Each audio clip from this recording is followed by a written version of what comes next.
नमस्कार, मैं अब्दुल वाजिद और अमृत विचार के खास कार्यक्रम जनता की आवाज़ में आपका स्वागत है। जनता की आवाज़ कार्यक्रम के माध्यम से हम मुद्दों को उठाते हैं जो कहीं ना कहीं ख़ास तौर से जनता से जुड़े होते हैं। ऐसे मुद्दों को उठाते हैं जो सीधे जनता से सरोकार रखते हैं। ऐसे मुद्दों को भी उठाते हैं जिनसे जनता का सीधा लेन देन होता है। ऐसे ही खास मुद्दे के साथ मैं और मेरे सहयोगी आप पहुँचे मुरादाबाद के सर्राफा बाज़ार में और जानने के लिए सर्राफा व्यापार है जो कारीगर हैं उनकी क्या समस्या है। लॉकडाउन के बाद अनलॉक फर्स्ट लागू किया गया था, उसमें सारी दुकानों को खोलने की सशर्त अनुमति दी गई थी, लेकिन मुरादाबाद मंडी चौक के वल्लभ मोहल्ले में एक कोरोना पेशेंट निकलता है जिसके बाद एरिया को पूरे बंद कर दिया जाता है। आप देख सकते हैं कि किस तरह से यहाँ का नज़ारा है। सर्राफा मार्केट है और पूरी तरह से बंद है। सुरक्षा की दृष्टि से इस पूरे एरिया को बंद कर दिया गया है, सारी दुकानें बंद हैं। लेकिन इसके साथ ही एक समस्या जो यहाँ पर कर्मचारी हैं उनके साथ ये सामने आ जाती है कि जो सर्राफा व्यापार के कर्मचारी हैं उनके सामने एक बड़ी समस्या आ गई है। समस्या क्या है, खास बातचीत करते हैं। सर, क्या नाम आपका?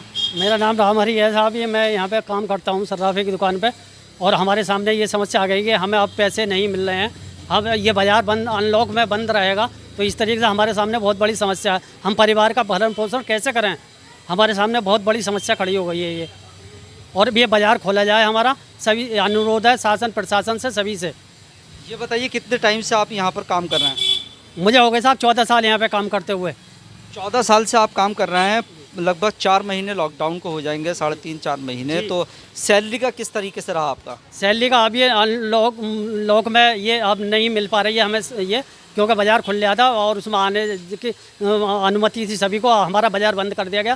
पहले तो हमें उन्होंने जैसे भी दी, हमारे मालिकों ने सैलरी दी थी उन्हें, हमें सादा था, लेकिन अब आके समस्या खड़ी हो गई है बाज़ार बंद होने पर। साफ तौर पर बाज़ार बंद होने से जो सर्राफा व्यापारी हैं उनके सामने भी कहीं ना कहीं एक परेशानी का सबब बना है, क्योंकि किराया रेंट भी है, दुकान भी है और जो लेबर है उसका भी खर्चा देना है। क्या नाम है आपका? मुंशी जी, सत्यपाल मुंशी जी। क्या काम करते हैं आप? दुकान पे काम करते हैं सर। कहाँ पर?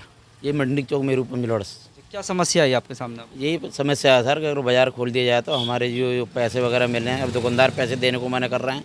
वो कह रहे हैं जब दुकान खुलेगी तभी आपको पैसा मिलेगा। अब जब दुकान बंद पड़ी है तो सर सबसे निवेदन है कि सब दुकान खुलवा दीजिए ताकि हमारे भी बाल बच्चे पलते चले जाएँ बस।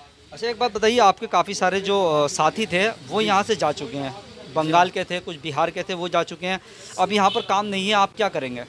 तो सर ये क्या करें जब हम तो रोज डेली आते हैं और चले जाते हैं, रोज डेली आते हैं, मगर वो कहते हैं कि सब मार्केट खुलेगा तब पैसे मिलेगा। अब आदमी जो है जब पैसे के लिए तो कर रहा है, बच्चों के लिए कर रहा है, सब काम बच्चों के लिए कर रहे हैं, पेट पाल रहे हैं, मगर जब पैसे नहीं मिलेगा तो क्या करेंगे?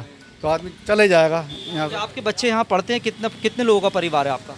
हमारा 6 लोगों का परिवार है, 4 लड़कियाँ हैं, 1 लड़का है हमारा। मकान किराए का है आपका? मकान किराए का है। बताइए, मकान मालिक पैसे कह रहे हैं हमारा किराया दो, हम कहाँ से किराया दें? सर्राफा व्यापारियों के साथ साथ ही जो कारीगर हैं, सर्राफा व्यापारियों के में काम करने वाले, उनके सामने भी एक बड़ी समस्या है कि उन्हें अपने घर की परवरिश भी करनी है, जो मकान का किराया है वो भी देना है, बच्चों की पढ़ाई लिखाई पर भी उन्हें ध्यान देना है। अगर काम ही नहीं होगा, वो सर्विस ही नहीं करेंगे तो घर का पालन पोषण किस तरीके से कर सकते हैं? सर्राफा व्यापारी हैं मेरे साथ, आइए मैं बात करता हूँ। सर, कारीगरों की समस्या है, काफ़ी टाइम से बता रहे हैं कि सैलरी नहीं मिली है, क्या वजह है, क्या समस्या सामने आ रही है आपके?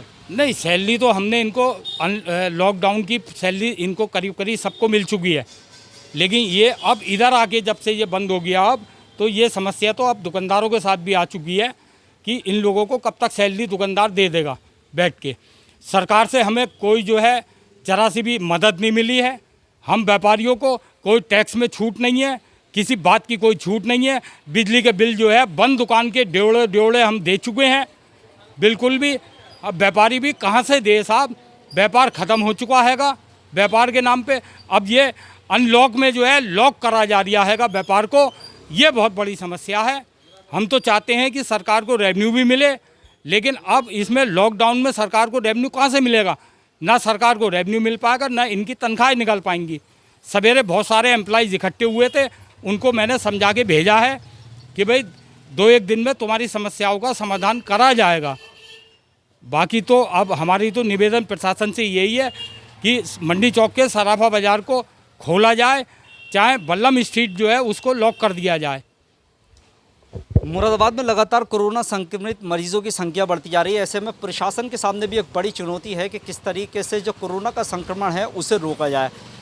वल्लभ मोहल्ले में एक कोरोना संक्रमित मरीज पाया गया था, जिसके बाद पूरे एरिया को बंद कर दिया गया था। सर, मैं आपसे एक सवाल करना चाहूँगा, महत्वपूर्ण सवाल है, क्या सुझाव देना चाहेंगे प्रशासन को, क्योंकि लगातार कोरोना के मरीज़ बढ़ते जा रहे हैं, ऐसे में सुरक्षा की दृष्टि से हॉट स्पॉट किया जाता है, आप लोगों को यकीनन दिक्कत का सामना करना पड़ रहा है, तो क्या कहेंगे आप प्रशासन से, क्या मशवरा देना चाहेंगे कि संक्रमण जो है वो भी ना बढ़े और आपका जो व्यवसाय है वो भी चलता रहे? नहीं, ऐसा है ना, हमने अपनी दुकानों में सारे इंतजाम कर रखे हैं, सैनिटाइजर है, मास्क हैं, ये मतलब सब हाथ धुलाने की, कि जिससे कोई दिक्कत ना हो।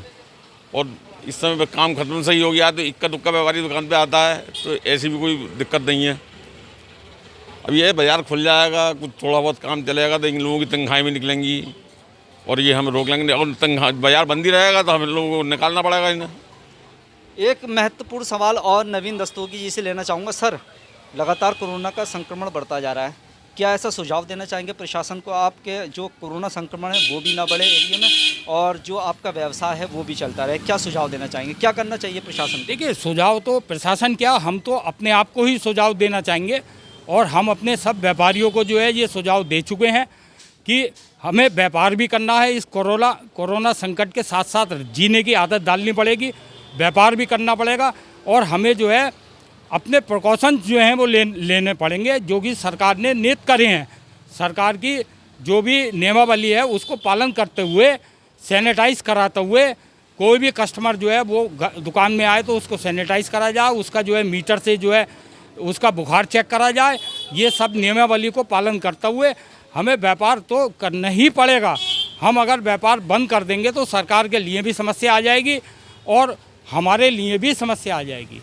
बिल्कुल, ये थे व्यापार मंडल के जिला अध्यक्ष नवीन दस्तोगी जी। उनका साफ तौर पर कहना है कि कोरोना के साथ जीने की आदत डालनी पड़ेगी और मुरादाबाद में यही एरिया ऐसा नहीं है जो हॉट स्पॉट की वजह से प्रभावित हो। काफ़ी सारे एरिया ऐसे हैं यहाँ पर जो हॉट स्पॉट की वजह से प्रभावित है। साफ तौर पर व्यापारियों का ये कहना है कि जो हॉट स्पॉट एरिया है, अगर किसी पार्टिकुलर एक जगह पर कोई पेशेंट निकलता है तो उस गली को सील कर दिया जाए, उस जगह को पूरी तरह से सील कर दिया जाए, आने जाने पर पाबंदी लगा दी जाए।